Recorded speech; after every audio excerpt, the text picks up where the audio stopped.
সুন্নত তরিকায় নামাজ সেটা কিভাবে হবে? আপনার কিতাবে এসেছে যে কোনো নামাজে নিয়ত লাগবে না, ফরজ সুন্নত নফল এগুলোর কোনো উল্লেখ করতে হবে কিনা? নিয়ত পড়া লাগবে না, মনে থাকা লাগবে, অর্থাৎ নিয়ত করতে হয়। এই যে আপনারা আমার মাজলিসুস সুন্নায় আসছেন, বাড়ি থেকে বেরোনোর সময় আপনারা বলেছিলেন নাওয়াইতু আন আযহাবা ইলা জিনাইদহ ইলা সুন্নাতা শিলে হুদুরে মাজলিসিস সুন্নাহ, এরকম বলছিলেন নাকি? তার মানে আপনারা কেউ সওয়াব পাবেন না।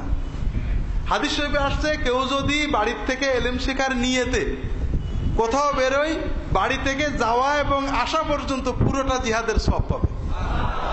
আপনারা তো পাবেন না, আপনারা তো নিয়ত পড়েননি।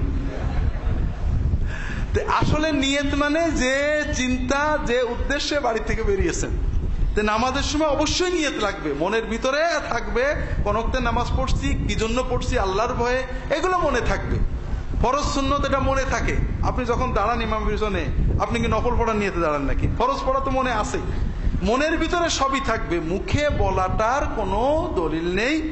এবং রাসূলুল্লাহ সাল্লাল্লাহু আলাইহি ওয়াসাল্লাম সবসময় মনে মনে পড়েছেন। এটাকে কোন কোন ফকি মুস্তাহাব বলেছেন মুখে পড়া, অন্যরা বেদাত বলেছেন, মুজাদ্দিদ আল-ফিসানি বেদাত বলেছেন, এবং এটা বেদাত হওয়া অবশ্যই ঠিক।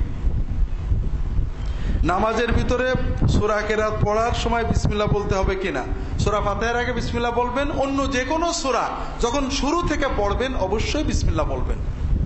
আর যখন মাঝে পড়বেন, যেমন ওয়ালাদ-দাল্লিন আমিন, এরপরে আপনি সূরা আলাম তারা শুরু করলেন বিসমিল্লাহির রহমানির রহিম আলাম তারা কাইফা, অথবা সূরা নাবা শুরু করলেন বিসমিল্লাহির রহমানির রহিম, হ্যাঁ, ইয়াসআলুনাকা আম্মা ইয়াতাসাআলুন আনিন নাবাইল আযীম, এখানে বিসমিল্লাহ পড়বেন।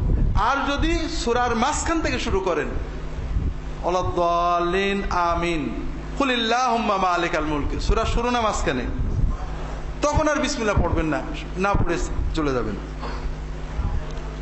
আউযু বিল্লাহ সূরা ফাতিহার আগে পড়লেই হবে।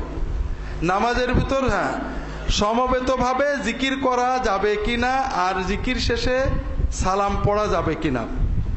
সমবেতভাবে জিকির করবেন কেন? উদ্দেশ্যটা কি? হ্যাঁ বলেন। জি, জিকির কার জন্য করছেন? যদি আপনি মনে মনে বা একা একা যার যার মতো সুবহানাল্লাহ সুবহানাল্লাহ, আল্লাহ তো শুনতে পাবেন না, পাবেন, সওয়াব তো দেবেন না, দেবেন, তাহলে সমবেত হলে বেশি সওয়াব হবে, এই তো। হ্যাঁ, তাহলে দলিল লাগবে। রাসূলুল্লাহ সাল্লাল্লাহু আলাইহি ওয়াসাল্লাম সাহাবীরা কখনোই সমবেত ভাবে মানে সমস্বরে ইবাদত জিকির করেননি। তারা এক জায়গায় বসে অনেকে করেছেন, প্রত্যেকেই যার যার মতো করেছেন। এখন যদি মনে করেন নবীজির তরিকায় সওয়াব কম হবে, সাহাবীদের সওয়াব কম হতো, আপনার আরো দরকার, তাহলে সেটা আপনার ব্যাপার। আমি মনে করি সাহাবীদের তরিকাতেই কামাল, আমরা ওই জায়গায় যাইতে পারছি না, তো বেশি দিয়ে করবো কি?